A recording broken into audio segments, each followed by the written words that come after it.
되는데, 제가 하버드에서 대학병원에서 일을 할 때 결석이 있어서 오는 환자들한테 저희 의사들이 추천해줬던 음식이 있는데, 그게 바로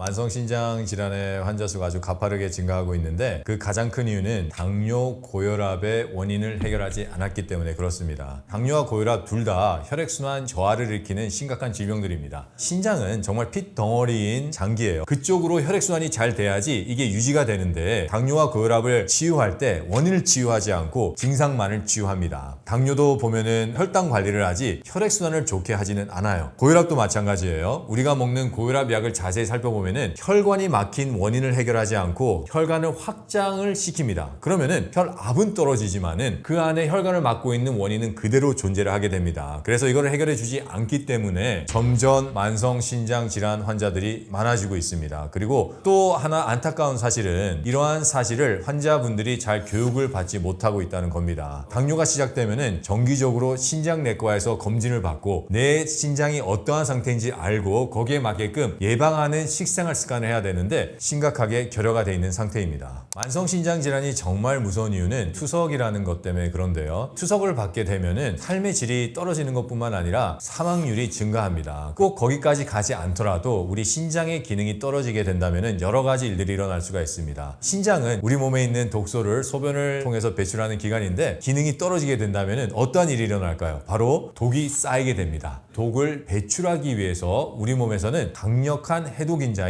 칼슘을 배출하게 되는데요. 꼭 칼슘이 있어야 되는 뼈에서 칼슘이 빠져나가게 되고, 관절에서 칼슘이 빠져나가게 되고, 인대에서 칼슘이 빠져나가게 되면서 골다공증, 관절염, 인대염들이 일어나게 됩니다. 그리고 신장은 우리 골수 외에서도 피를 생산하는 아주 중요한 역할을 수행하고 있는데, 신장 기능이 저하가 되면은 빈혈이 오게 됩니다. 그러면은 몸이 피곤하고 기력이 없고, 심한 분들은 숨을 쉬기가 힘들고 운동력도 많이 떨어져서 일상생활에 큰 지장을 끼치게 됩니다. 또한 우리 혈액에 독소가 많기 때문에 혈액이 산독화되게 돼 있고, 두 가지 일이 일어날 수 있는데, 첫 번째는 면역력이 떨어져요. 여러 가지 염증성 질환들이 오게 돼 있습니다. 그래서 치매 또는 인지기능 저하, 자가면역까지 올 수 있는 심각한 상황에 갈 수가 있고요. 혈액이 산독화가 되면 혈액이 끈적끈적해져요. 안 그래도 혈액순환 저하로 인해서 신장이 나빠졌는데 점점 더 혈액순환이 안 되게 되는 상황까지 가게 됩니다. 신장 기능이 떨어지게 되면은 일상생활에서 우리가 흔히 겪는 증상들이 있는데, 그 중에 하나가 바로 소변의 변화입니다. 소변이 점점 진해지고 소변의 양이 줄어들게 되어 있습니다. 이게 왜 일어나냐면은, 소변의 색깔은 우리 혈액의 농도를 가장 잘 나타냅니다. 신장이 해독을 하지 못함으로 인해서 혈액에 독소가 점점 많이 쌓여서 혈액의 농도가 진해지게 되잖아요. 그러면은 소변 색깔이 점점 노란색이 됩니다. 소변을 배출해서 해독을 해야 되는데, 신장 기능이 떨어지면은 소변을 배출을 못해요. 그래서 소변량이 점점 줄어듭니다. 그리고 소변에 거품이 일어나게 되는데요. 신장이 힘들 때 독소를 배출하기 위해서 거품을 배출하는 겁니다. 많은 분들이 거품뇨가 있으면 단백뇨를 생각하시는데, 거품뇨와 단백뇨는 상관관계가 없습니다. 거품뇨는 우리 몸에서 독소가 많아서 신장이 애를 써서 독소를 배출하는 과정이고요. 하지만 신장이 망가진 사람은 거품뇨가 있을 때 단백뇨가 같이 공존할 수는 있어요. 하지만 거품뇨만 있다 그래서 꼭 단백뇨를 나타내지는 않습니다. 그렇지만 우리가 신장을 전체적으로 볼 때는 거품뇨가 있다면 벌써 신장의 기능이 저하가 됐다고 생각하는 게 옳습니다. 그리고 소변에서 냄새가 나요. 혈액에 독소가 쌓이면서 면역력이 저하가 되게 되고, 그러면은 알게 모르게 여러 가지 염증 반응, 그리고 균들에게 약해집니다. 그래서 우리 몸에서 냄새가 나는 미세한 감염이나 아니면은 더 심각한 감염이 일어날 수 있는 경우가 많아집니다. 식습관을 개선하는 것만으로도 충분히 신장의 기능을 지킬 수가 있습니다. 혈액순환을 잘 할 수 있는 음식을 먹어줘야 되는데, 아침, 점심, 저녁, 즉 우리 식생활에서 먹을 수 있는 좋은 음식들이 있는데요. 바로 4가지입니다. 첫 번째는 당근이고요. 두 번째는 비트, 세 번째는 오이, 네 번째는 돌, 미나리입니다. 신장 건강에 좋은 이 4가지 음식들은, 첫 번째 당근에는 베타카로틴이 아주 많이 들어가 있어요. 심장 질환도 염증성 질환입니다. 그렇기 때문에 이 베타카로틴은 강력한 항염 작용을 하고요. 비트는 신장을 정화하는 작용을 합니다. 그리고 이 신장 기능이 어느 정도 떨어져 있는 분들은 빈혈이 있기 마련인데 이 비트에는 철분이 많이 들어있어서 빈혈에도 큰 도움이 됩니다. 세 번째는 오이입니다. 오이는 이뇨작용에 아주 좋은데요. 이 신장에서 원활한 이뇨작용을 통해서 독을 내보내야 되기 때문에 이 오이는 아주 신장 기능에 꼭 필요한 영양소입니다. 네 번째는 돌미나리입니다. 이 돌미나리는 약초과예요. 신장을 정화시켜주고 또 혈액을 해독하는데 아주 큰 역할을 하는데요. 돌미나리를 섭취하실 때는 약초과이기 때문에 많이 섭취하시면 안 되고요. 적정량을 섭취하셔야 됩니다. 돌미나리랑 물미나리랑 헷갈리시면 안 돼요. 물미나리랑은 다른 작용을 합니다. 물미나리를 먹으면은 기생충의 숙주가 될 수 있고 거머리 같은 것들이 있을 수 있기 때문에 물미나리는 권하진 않습니다. 그래서 이 네 가지 음식을 적절하게 올바른 방법으로 사용하신다면은 신장 기능의 회복에도 도움이 되실 것이고요. 신장병 예방에도 큰 도움이 됩니다. 방금 네 가지 음식의 효능을 극대화할 수 있는 방법이 있는데 그게 바로 즙을 내서 먹는 방법입니다. 음식에 들어있는 영양분을 그대로 살아있는 형태로 먹기 위해서는 어떠한 조리법 없이 먹는 것이 가장 좋은 방법이에요. 녹즙기를 쓸 때 여러 가지 방법이 있는데 녹즙기가 이렇게 막 돌아가면서 갈고 찢는 방법이 있어요. 그렇게 되면은 영양분이 다소 파괴가 됩니다. 그래서 제가 권해드리는 것은 짓 이겨서 짜는 방법, 그 방법이 가장 영양분을 파괴시키지 않고 최대한 축출할 수 있는 방법입니다. 생즙으로 먹을 때 있는 이점은 첫 번째, 흡수율이 아주 높아져요. 그리고 두 번째는 섬유질 제거입니다. 어떠한 건강에 이상이 생겼다는 것은 간 기능 저하를 의미합니다. 간 기능이 떨어졌다는 것은 소화력이 떨어졌다는 것을 의미하고요. 아무리 우리 몸에 좋은 섬유질이더라도 우리 몸에 부담이 될 수 있습니다. 그렇기 때문에 생즙으로 드신다면 흡수율만 올라갈 뿐만 아니라 소화도 잘 돼서 우리 몸에 훨씬 더 잘 활용될 수 있습니다. 그런데 이제 많은 분들이 생각하는 게 즙을 내 먹으면은 농도가 짙어지는 게 아니냐 그렇게 생각하시는데, 농도가 짙어진다는 것은 우리가 만들면 만들수록 수분이 줄어든다는 겁니다. 녹즙을 짜면은 계속 물이 나오잖아요. 농도가 짙어지는 것과는 반대 개념입니다. 그렇기 때문에 이 생즙은 농도가 짙은 음식이 아니라 수분이 많은 음식입니다. 드시면 아주 좋은데 신장 기능이 벌써 이상이 있다는 분들은 꼭 상담을 하고 드셔야 됩니다. 지금 신장 기능이 이상이 있다는 것은 채소에 있는 칼륨을 잘 소화를 못 시키고 대사를 못 한다는 건데, 그런 분들은 함부로 생즙을 드시면 안 됩니다. 하지만 이런 분들도 생즙을 먹고 신장 기능이 좋아지는 사례들이 있습니다. 건강한 신장을 유지시켜주는 최고의 음식은 바로 신과일입니다. 어떠한 음식군보다도 가장 혈액순환에 도움이 되는 음식입니다. 유기산이 정말 풍부한데 이 유기산이 정말 독특한 게 산의 역할도 하지만은 간으로 와서는 일정한 유기산들은 알칼리화가 돼요. 그래서 산과 알칼리화가 공존하면서 유기산은 혈관을 깨끗하게 청소하고 알칼리는 산화됐던 혈액을 약알칼리화시키는 놀라운 해독의 능력을 가지고 있습니다. 그렇기 때문에 신과일을 열심히 드셔야 되고요. 또 이 비타민 C와 E는 아주 강력한 해독 작용을 하는데 신장 기능이 떨어져서 혈액에 독소가 쌓이잖아요. 그 쌓인 독소를 이 비타민 C와 E는 아주 효과적으로 배출을 합니다. 플라보노이드, 폴리피놀 이런 것들은 혈관의 벽을 재생시킬 뿐만 아니라 혈관을 탄탄하게 만드는 역할까지 합니다. 그렇기 때문에 신장 기능을 유지하고 예방하고 건강하기 위해서는 신과일을 꼭 드셔야 됩니다. 만성신장 질환은 우리가 1기, 2기, 3기, 4기, 5기로 나눠놨는데요. 이게 바로 사구체 여과율을 베이스에서 나눠온 단계입니다. 내가 3기, 4기, 5기라면은 정말 유념하셔야 되고요. 2기인 환자분들도 꼭 상담을 통해서 과일을 섭취하셔야 돼요. 왜냐면은 신장 질환을 회복하기 위해서는 신과일은 필수입니다. 하지만은 지금 먹을 수 있는 몸의 상태가 아닌 분들이 너무 많아요. 질병의 치유에 꼭 필요한 신과일을 먹지 않으면은 먹을 수 있는 방법을 만드셔야 되는데, 내가 만성신장 질환이 있다 2기부터 5기까지의 환자들은 꼭 유의하시고 주의하셔서 과일을 섭취하시고 상담을 통해서 하기를 저는 꼭 권해드립니다.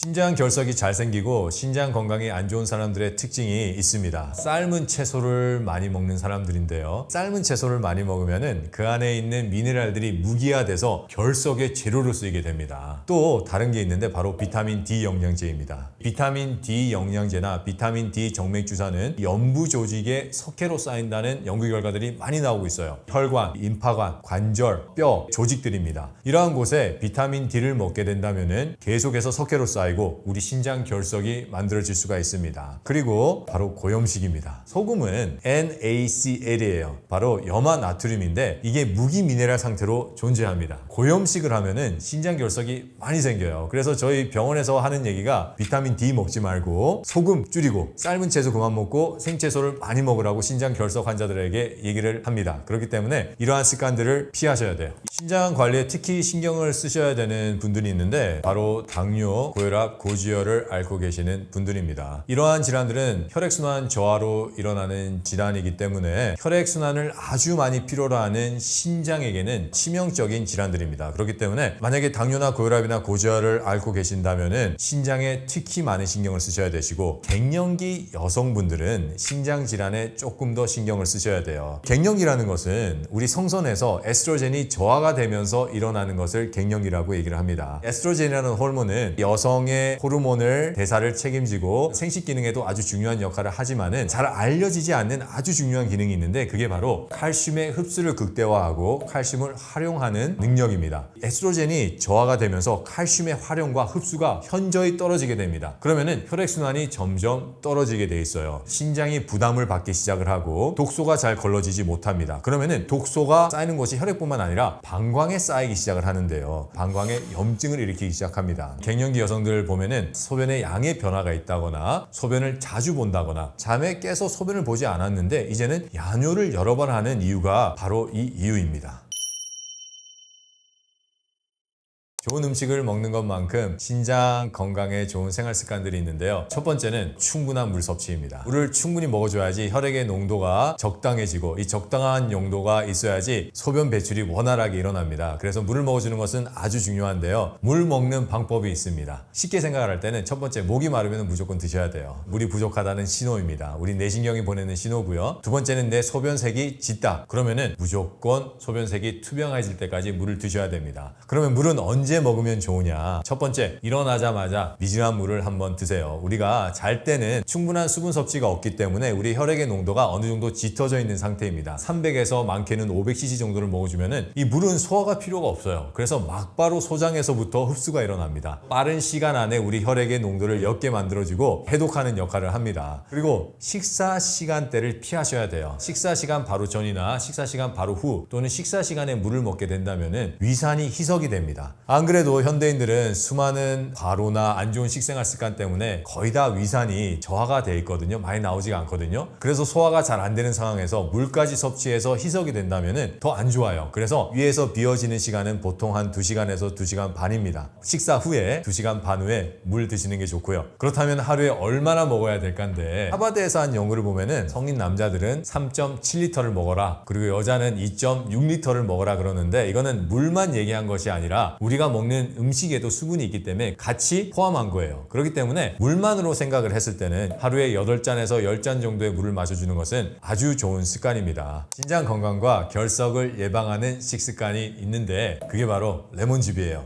우리 결석이 만들어지는 것을 우선 방지합니다. 그리고 결석이 만들어졌다 하더라도 그것을 용해하고 배출하는 역할을 하기 때문에 레몬즙을 계속 수시로 마셔준다면 아주 좋은 효과를 볼 수가 있는데 위염이 있거나 위궤양이 있으신 분들은 처음에 부담이 될 수가 있어요. 그래서 레몬수로 시작하시길 바랍니다. 만약에 이 레몬수를 만드는 방법이 궁금하시다면 지식한상 레몬수 김병재 박사 한번 검색해 보세요. 아주 잘 나와 있을 겁니다. 그리고 제가 하버드에서 대학병원에서 일을 할 때 신장 결석이 있어서 오는 환자들한테 저희 의사들이 추천해줬던 음식이 있는데 그게 바로 생채소입니다. 왜냐하면 생채소에 있는 살아있는 칼슘은 옥살산을 결합해서 우리 몸 밖으로 배출하는 역할을 하고 있어요. 그래서 많은 분들이 이 사실을 모르세요. 시금치를 먹으면은 삶아 먹어야지 옥살산 돌이 생기지 않는 게 아닌가요? 라고 생각을 하시는데 저희 하버드 대학 의사 선생님들은 그렇지 않다. 오히려 채소는 생채소를 먹어야지 거기에 있는 살아있는 칼슘이 옥살산을 결합해서 배출한다. 그래서 생채소 많이 드시고 레몬수, 레몬즙 드시고 물 충분히 드시는 것이 신장 결석을 예방하는 아주 좋은 습관입니다.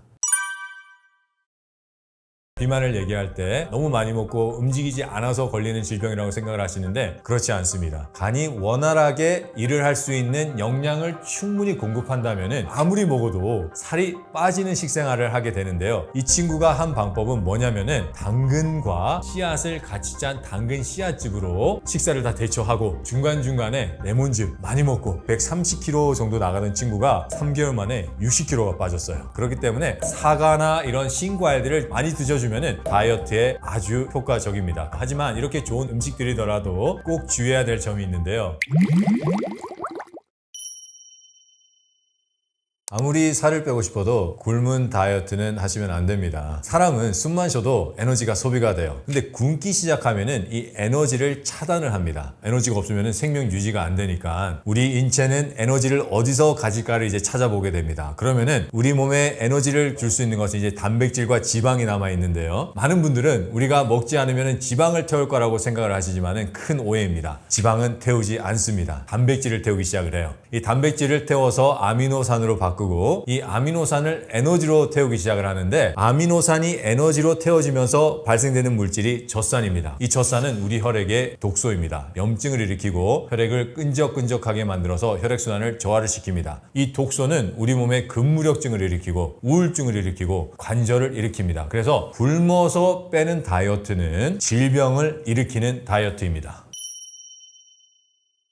비만의 원인은 에너지 대사를 하지 않고 저장 대사만 하면서부터 일어나는 게 비만입니다. 에너지 대사를 하게끔 몸을 만들어야지 비만에 걸리지 않고 비만에서도 나을 수가 있는데 에너지 대사를 담당하는 기관은 우리 몸에서 크게 두 가지입니다. 하나는 간이고 두 번째는 근육입니다. 그 중에서 가장 중요한 것은 간이에요. 그래서 우리가 식생활을 할 때 간이 편안한 식생활을 해주고 간이 원활하게 일을 할 수 있는 영양을 충분히 공급한다면 아무리 먹어도 살이 빠지는 식생활을 하게 되는데요. 그 식생활에 꼭 필요한 게 바로 생채소, 신과일입니다. 우리가 생채소를 많이 먹어주면은 간이 일을 할 때 꼭 필요한 재료인 비타민, 미네랄 효소가 풍부하고 죽은 상태가 아니라 살아있는 상태예요. 그 말은 우리 몸에서 가장 활용을 잘 할 수 있는 상태에 있다는 건데 그 상태로 먹어줘야지 우리 간이 그 영양을 가져다가 일을 하기 시작을 하고 에너지 대사를 해서 음식과 에너지를 태우기 시작합니다.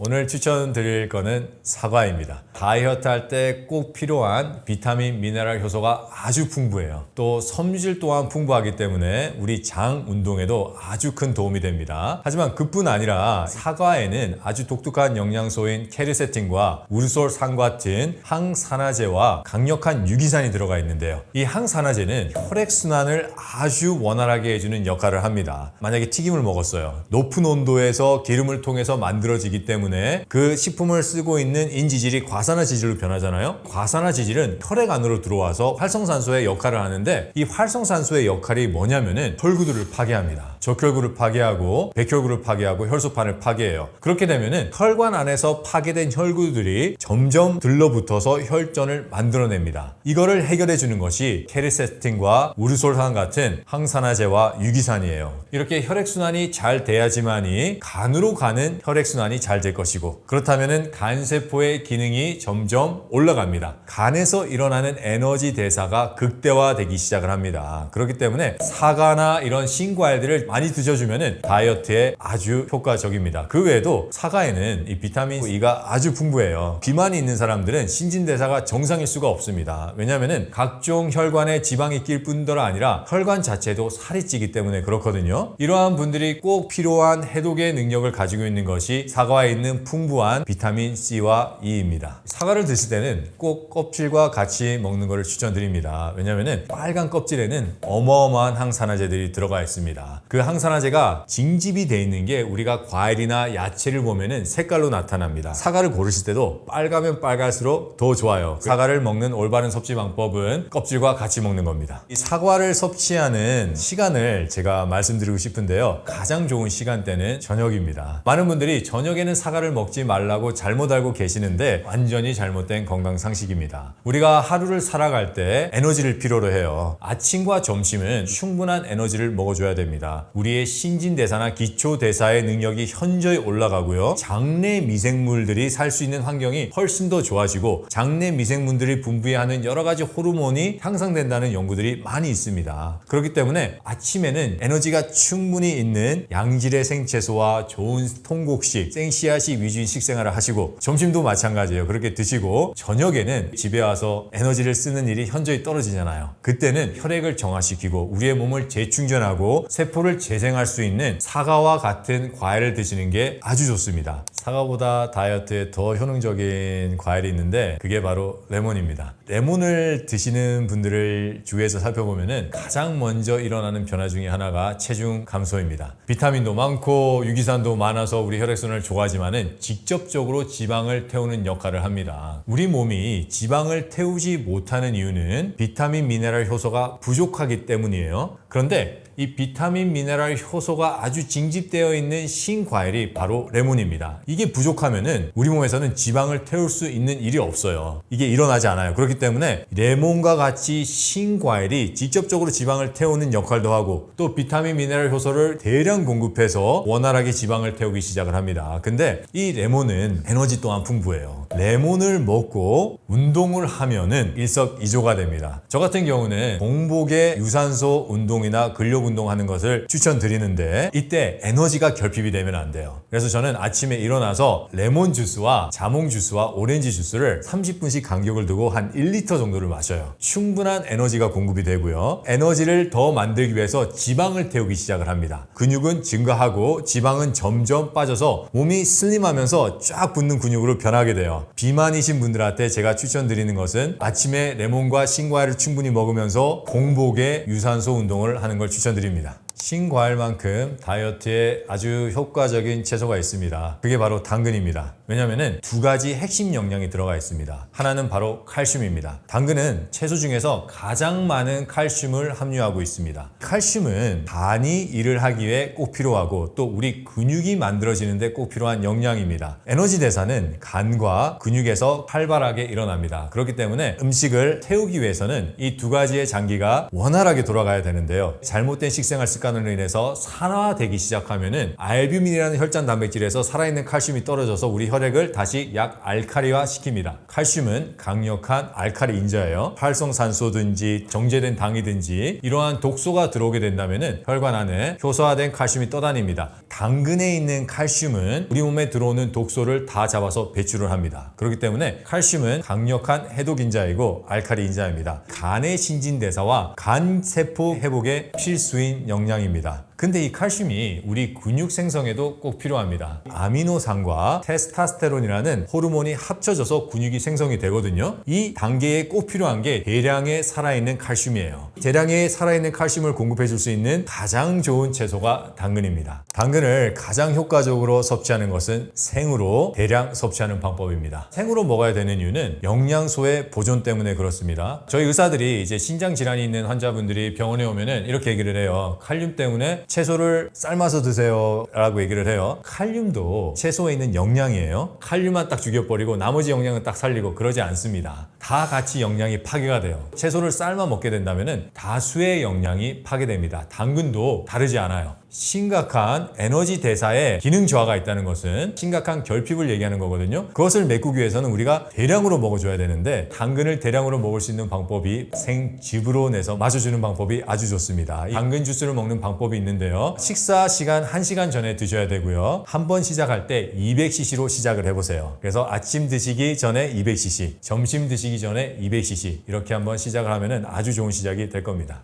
비만을 얘기할 때 너무 많이 먹고 움직이지 않아서 걸리는 질병이라고 생각을 하시는데 그렇지 않습니다. 지방을 태우는 영양은 많이 먹어도 살이 빠지는 것을 제가 많이 경험했는데요. 이 한 친구는 이제 30대 중반인 친구인데 이 친구가 한 방법은 뭐냐면은 당근과 씨앗을 같이 짠 당근 씨앗즙으로 식사를 다 대처하고 중간중간에 레몬즙 많이 먹고 130kg 정도 나가던 친구가 3개월 만에 60kg가 빠졌어요. 비만을 이해할 때는 우리가 먹는 에너지를 태우지 못하는 대사다. 저장만 하는 대사이다. 이것을 해결하기 위해서는 많은 양의 비타민, 미네랄, 효소를 필요로 한다라고 생각하시는 게 올바른 이해이고 비만의 근본 원인을 해결하는 가장 좋은 방법입니다. 이렇게 좋은 사과, 당근, 또 레몬을 드실 때 꼭 주의해야 될 점이 있는데요. 언제 어떻게 먹느냐입니다. 당근과 사과, 레몬은 우리 다이어트에 아주 좋은 음식이고 꼭 필요한 음식들이에요. 하지만 이렇게 좋은 음식들이더라도 과일과 채소를 같이 드시면 안 된다는 거예요. 소화 과정에서 일어날 수 있는 문제 때문에 그런데 우리가 음식을 먹잖아요. 그러면 식도를 타고 위로 내려갑니다. 위산이 쫙 나오면서 소화가 시작이 됩니다. 하나, 둘, 셋 해서 이렇게 연동운동이 쑥쑥 내려가면은 여기 유문이 닫혀 있기 때문에 압이 발생해요. 그래서 음식이 다시 위로 탁 올라옵니다. 그러면 다시 연동운동으로 밑으로 내려져요. 이게 계속 반복이 되거든요. 채소와 과일을 같이 먹으면은 안에서 다 섞여 버려요. 유문이 닫혀 있는 거를 여는 센서는 이게 얼마나 당분화가 됐느냐에 따라서 다른데 과일은 과당이 있기 때문에 훨씬 더 당분화가 빨리 돼요. 당분화가 됐다는 것은 액체화가 됐다는 소리고 채소는 아직 당분화가 안 됐기 때문에 덩어리로 남아 있어요. 액체화된 당분은 소장에서 흡수가 원활하게 일어나지만은 덩어리가 남아있는 채소는 소장에서부터 썩기 시작합니다. 그뿐만 아니라 활성산소가 만들어지고 가스가 만들어져요. 이 활성산소는 장벽에 염증을 일으키기 시작을 하고요. 완화하기 위해서 점액질을 가져다가 덮습니다. 그러면은 이때는 유익균이 살아남을 수 있는 환경이 아니고 유해균만 계속 번식을 하게 됩니다. 장의 환경이 좋지 않으면은 가장 피해를 입는 것이 바로 간입니다. 왜냐면은 영양분이든 독소든 가장 먼저 흡수해서 가는 곳이 간이기 때문입니다. 지금 우리 장의 상태가 안 좋아졌잖아요. 건강이 좋지 않고 살이 찐 분들은 위산이 전부 다 저하가 될 수밖에 없습니다. 그러면 소장에는 물들이 흐르면서 포도당이 흡수가 되는 역할을 하는데 거기에 고체가 있으면서 소장에서부터 변들이 생기기 시작을 하고 변들이 잘 배출되지 못하면서 소장에 과잉 세균들이 증식을 하게 됩니다. 건강하려고 살 빼려고 먹은 과일과 채소를 같이 섞여 먹는다면은 오히려 악영향을 끼칠 수가 있습니다. 꼭 따로 드셔야 되는데 그럼 언제 먹느냐? 과일은 식전 1시간 전에 드셔야 되는데 이게 양에 또 문제가 있어요. 1시간 전에 먹더라도 소량은 괜찮은데 대량을 1시간 전에 먹으면은 위에서 음식이 비워지는데 2시간 반 정도 걸리거든요. 그럼 아직까지 안에 있을 가능성이 높습니다. 사과를 한 반쪽 정도 먹었어요. 그러면은 금방 소화가 되기 때문에 1시간 만에 그걸 내보낼 수가 있어요. 사과 반쪽을 먹는다면은 1시간 정도의 토울은 좋지만은 대량을 먹는다면은 1시간 토울로는 부족하다. 그럼 내가 과일을 많이 먹고 싶어요. 어떻게 먹느냐? 저녁에 그냥 과일만 풍부하게 드시면은 시간 구애 없이 좋아하는 과일, 몸에 좋은 과일 많이 드실 수가 있고요. 또 다른 하나의 방법은 과일즙으로 드시는 겁니다. 제대로 된 방법으로 녹즙을 짜면은 섬유질이 완전히 제거가 돼요. 그러면은 소화시킬 필요가 없이 우리 위에서 즉각 내보냅니다. 과일즙으로 드시든 저녁에 과일을 따로 드시든 그리고 채소는 썩지 않는 이 합식법을 지키셔야 됩니다.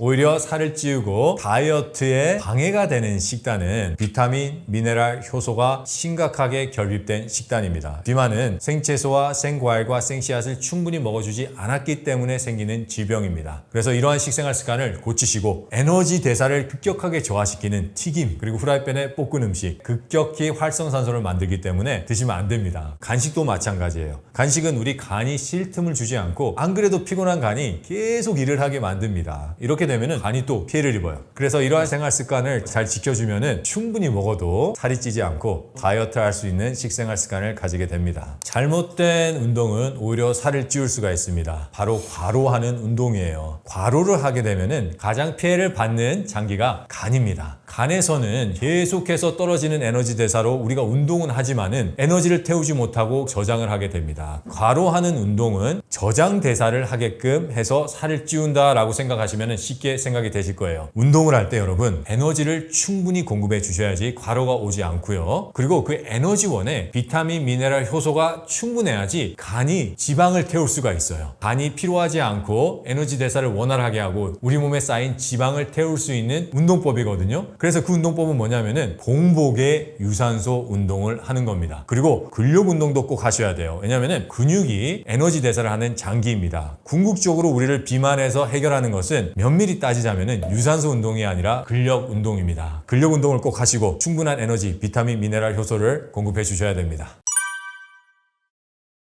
과일이 당뇨 예방과 치료에 좋다는 윤언들이 있는데요. 과일은 유기산이 많아서 우리 혈관을 깨끗하게 청소하는 것 외에도 강력한 항산화제인 플라보노이드나 폴리피놀이 풍부해서 독소를 다 내보내고요. 비타민 C, 비타민 E 같은 강력한 항산화 비타민들이 들어있어서 혈관의 환경을 아주 좋게 개선을 합니다. 확실하게 당뇨 예방과 치료에 도움이 되는 과일은 과일입니다. 당뇨의 치유에 있어서 먹어도 된다는 것이 아니라 꼭 먹어야 되는 영양입니다.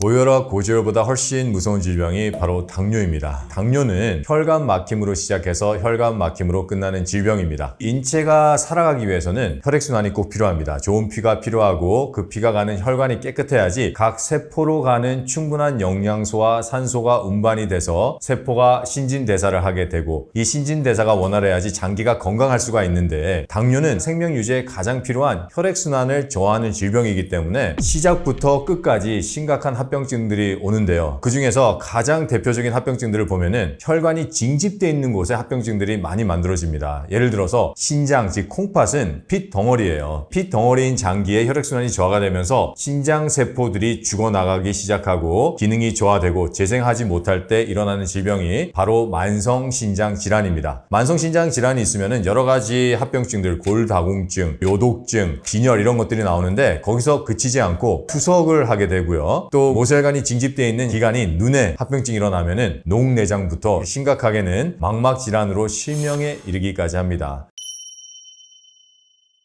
당뇨가 어떻게 시작되는지를 알아야 되는데요. 우리가 식사를 하잖아요. 포도당으로 바뀌어서 소장으로부터 흡수가 되기 시작합니다. 흡수가 된 이 포도당은 간으로 가요. 그러면은 간에서 에너지 대사가 일어나기 시작을 하는데 이때 췌장에서 생산되는 인슐린이라는 호르몬을 통해서 에너지 대사를 시작하게 됩니다. 간에서 포도당을 어느 정도는 우리 혈중으로 내보내고 어느 정도는 간에 글리코젠이라는 형태로 저장을 하고요. 나머지는 우리 피하 지방이나 근육에 저장을 합니다. 근데 이때 간 기능 세포의 저하로 인해서 이 일이 잘 되지 않을 때 공복혈당은 150 이상이 되기 시작을 합니다. 이것이 바로 당뇨의 초기 단계나 벌써 당뇨에 걸린 상황인데요. 이거를 자세히 살펴보면은 바로 간 기능의 저하로부터 에너지 대사의 저하가 당뇨의 시초입니다. 이렇게 될 때 현대인들이 간을 피로하게 하는 생활 습관이 당뇨에 걸리게 하는 습관입니다. 그 습관들은 크게 7가지가 있는데요. 첫 번째는 비타민, 미네랄 효소가 결핍된 식생활입니다. 이 비타민, 미네랄 효소는 간이 기능을 할 때 꼭 필요한 겁니다. 하지만 우리가 식생활을 할 때 살아있는 비타민, 미네랄 효소를 먹어주지 않아요. 생채소와 생씨앗이 결여된 식생활을 합니다. 두 번째는 소화불량입니다. 이 소화불량이 되게 되면은 음식이 소장 안에서 썩게 되고 가스가 발생해요. 소화불량을 일으키는 습관이 있는데 그게 바로 과식, 간식, 충분히 씹지 않는 것, 그리고 식사 시간을 규칙적으로 하지 않는 것, 합식법을 지키지 않는 것입니다. 세 번째는 채소와 산나물 같이 섬유질이 많은 것을 삶은 식생활과 정제된 탄수화물을 많이 먹는 식생활 습관인데요. 이렇게 되면은 우리 장에 이것들이 껴요. 장벽에 붙어서 염증을 일으키고 장의 환경이 점점 나빠지고 유해균이 점점 번식을 합니다. 네 번째는 과로예요. 요즘 너무나 바쁜 생활에서 우리가 과로를 하게 될 때 피로 물질들이 나오고 더 심각한 거는 활성산소가 배출되게 됩니다. 이런 식으로 우리의 식생활과 과로하는 생활 습관이 뇌신경 세포의 기능 저하로 이어지고요. 뇌신경 세포가 스트레스를 잘 감당하지 못하는 상태까지 가게 됩니다. 하지만 우리가 스트레스를 계속 받을 수밖에 없잖아요. 그 스트레스를 풀려고 술과 담배를 하게 되면은 벌써 불붙은 간에 기름을 붓는 격이 되는 겁니다. 이러한 생활 습관들이 간을 나쁘게 하고 제대로 에너지 대사를 하지 못함으로 인해서 생기는 것이 바로 당뇨의 초기 단계입니다. 과일이 당뇨 예방과 치료에 좋다는 여러 문헌들이 있는데요. 안타깝게도 과일이 심각한 오해를 받고 있습니다. 당뇨 환자들 보면은 건강에 가장 안 좋은 담배는 피면서도 과일을 먹지 않겠다는 환자들까지 저희가 보게 되는데 당뇨에 걸리는 이유를 단 거를 많이 먹어서 당뇨에 걸린다라고 생각을 하시는데 그렇지 않습니다. 당뇨에 걸리는 원인은 췌장에서 인슐린을 만들지 못하기 때문에 생기는 게 당뇨예요. 그렇다면은 왜 췌장에서 인슐린을 생산하지 못할까를 생각해 봐야 되는데 췌장을 보면은 인슐린을 만들어내는 세포들의 기능 저하로 인슐린이 만들어지지 않는다는 겁니다. 그렇다면은 단 게 많이 들어가서 기능을 저하시키느냐? 아니에요. 이거를 해결하기 위해서는 췌장세포로 가는 혈관이 깨끗해야 되잖아요. 꼭 필요한 게 유기산입니다. 유기산은 우리 혈액을 깨끗하게 청소해주고 혈관벽을 다시 튼튼하게 만드는 역할을 하는데요. 이 유기산이 가장 많은 게 신과일입니다. 당뇨의 치유에 있어서 먹어도 된다는 것이 아니라 꼭 먹어야 되는 영양입니다. 과일은 유기산이 많아서 우리 혈관을 깨끗하게 청소하는 것 외에도 강력한 항산화제인 플라보노이드나 폴리피놀이 풍부해서 독소를 다 내보내고요. 비타민 C, 비타민 E 같은 강력한 항산화 비타민들이 들어있어서 혈관의 환경을 아주 좋게 개선을 합니다.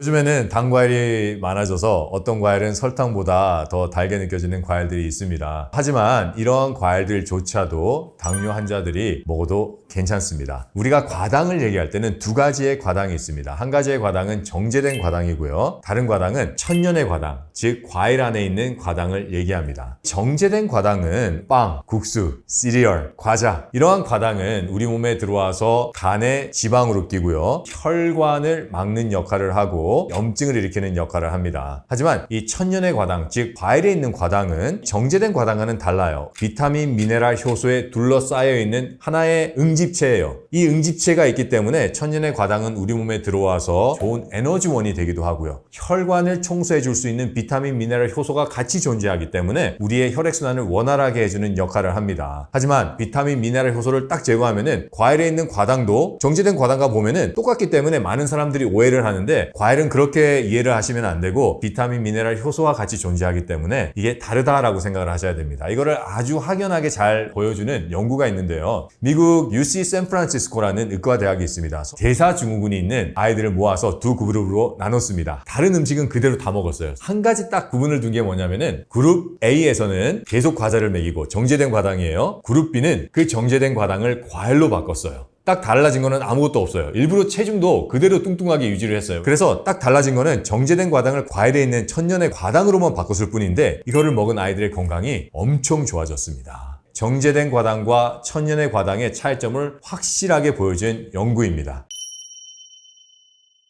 당뇨 예방과 치료에 도움이 되는 과일은 레몬, 자몽, 오렌지, 사과, 그리고 블루베리입니다. 다 신과일들이에요. 이 신과일들에는 유기산이 아주 풍부합니다. 한두 가지 유기산이 아니라 보통 한 과일에 10개에서 20가지 유기산들이 들어가 있는데, 이 유기산이 더 놀라운 것은 간에 와서 알칼리화 된다는 겁니다. 산과 알칼리가 공존하면서 혈액순환에 아주 놀라운 효과를 끼치는데요. 그 중에서 레몬은 가장 뛰어난 역할을 합니다. 블루베리 또한 아주 좋은데, 안토시아닌이라는 아주 강력한 항산화 작용을 하는 물질들이 아주 많이 들어있습니다. 그래서 이 네 가지 과일을 아주 열심히 먹는다면 당뇨 예방과 치료에 큰 도움이 됩니다. 방금 제가 소개시켜준 네 가지 과일을 계속 드시면은 제일 먼저 느끼는 게 피로감이 사라지기 시작을 합니다. 몸에서 피로감이 사라진다는 것은 간이 회복한다는 소리인데요. 간으로 가는 혈액이 좋아졌다는 소리고, 간에서 해독 능력이 다시 살아나서 더 이상 피로함을 느끼지 않는다는 겁니다. 두 번째는 혈액순환 개선이에요. 혈관으로 모여진 게 우리 몸이거든요. 그리고 폐쇄 회로예요. 이 피가 전신을 돌고 돌아요. 과일을 드시면은 어디 한 군데의 증상이 좋아지는 게 아니라 몸 전체에 있는 증상들이 좋아지기 시작합니다. 예를 들어서 알러지가 좋아지기 시작해요. 면역성이 떨어져서 일어나는 게 알러지잖아요. 그렇다면은 우리 몸의 면역성을 담당하고 있는 백혈구가 개선된 혈액순환으로 인해서 기능을 회복하게 되고, 제가 많이 목격한 거는 관절염이 정말 많이 좋아지세요. 퇴행성 관절염이든지 류마티스 관절염이든지 이러한 것들이 레몬과 블루베리와 사과를 섭취함으로 인해서 좋아지는 것을 정말 많이 목격하게 됩니다. 제가 추천드리는 것은 저녁에 과일 식사를 하는 겁니다. 현대인들이 하루 종일 살아갈 때 바쁘고 과로하고 해서 간이 힘이 들고 또 소화가 잘 안 돼서 위가 힘든 상황으로 우리가 집에 옵니다. 이렇게 될 때 간을 쉬게 해주고 위를 쉬게 해줘서 다시 재생을 도와주는 방법이 소화에 부담이 안 되는 한 끼의 과일 식사입니다. 이 과일 식사를 하는 방법은 신과일은 신과일대로, 단과일은 단과일대로 드시는 게 좋아요. 단과일에는 과당이 더 풍부하기 때문에 소화 속도가 더 빠릅니다. 신과일에는 유기산이 있기 때문에, 그리고 과당이 살짝 적기 때문에 소화 시간이 약간 느려요. 같이 드시면은 약간의 트러블이 일어날 수가 있어요. 단과일 예를 들어 드리면은 배, 감, 바나나, 멜론, 두리안 이런 것들이 단과일이에요. 신과일은 신맛과 단맛이 공존하는 것이 신과일입니다. 복숭아, 딸기, 오렌지 이러한 모든 것들은 신과일에 속합니다. 그래서 이 두 개를 구분하시고요. 양은 풍족하게 드세요. 충분한 에너지를 공급하면서 우리 위와 간이 쉴 수 있는 아주 좋은 방법입니다. 하루 종일 힘들었던 우리 간이 쉬고 우리가 충분히 좋은 비타민, 미네랄, 효소 그리고 에너지를 공급함으로 인해서 우리 간이 재생할 수 있는 시간을 주고 위가 재생할 수 있는 시간을 줍니다. 당뇨 환자들이 과일을 섭취하실 때 주의해야 될 점이 있습니다. 당뇨가 심하신 분들은 과일을 섭취했을 때 혈당이 올라갈 수밖에 없습니다. 이 혈당이 올라가는 것은 병의 증상이기 때문에 그래요. 하지만 당뇨 환자분들은 밥만 먹어도 혈당이 올라가요. 그래서 너무 걱정은 하지 않으셔도 되지만 당뇨 약은 꼭 챙겨 드셔야 되고요. 과일을 드시면 드시면서 생채소와 합식법에 맞게끔 같이 드셔야 돼요. 한 끼에 같이 드시라는 소리가 아니라 아침, 점심에는 생채소를 충분하게 드시고 저녁에는 과일만 드시고 또 약도 챙겨 드시고 운동도 열심히 하시고 이런 식으로 해야지 당뇨에서 회복이 됩니다. 하지만 정말 중요한 거는 각 개인의 몸의 상태에 맞게끔 섭취하는 것이 필수입니다. 당뇨에 도움이 되는 과일을 고르실 때 도움이 되는 팁이 있는데 신과일인지 즉 유기산이 많은 과일인지를 꼭 체크하셔야 됩니다. 또 다른 거는 황산화 물질이 많이 들어있는지를 체크해야 되는데 이 황산화 물질이 많은 과일은 뭐냐면은 바로 석류입니다. 황산화 지수로만 따지면은 석류만큼 황산화 물질이 많은 건 없거든요. 그래서 당뇨 회복에 석류 또한 아주 탁월합니다. 그런데 이제 석류를 얘기하면은 안에 있는 에스트로겐이에요. 내가 작은 근종이 있는데 내가 유방에 몽울이 있는데 유방암이 있는데 이걸 먹으면 안 되지 않느냐라고 하는 질문을 제가 많이 받는데 식물성 에스트로겐은 석류에 많고요. 또 콩에 많은데 이러한 것들은 유방암이나 근종에는 하등의 관계가 없습니다. 이거는 저희 하버드 의과대학에서도 여러 차례 연구해서 논문으로 발표한 결과이기 때문에 안심해서 드셔도 됩니다.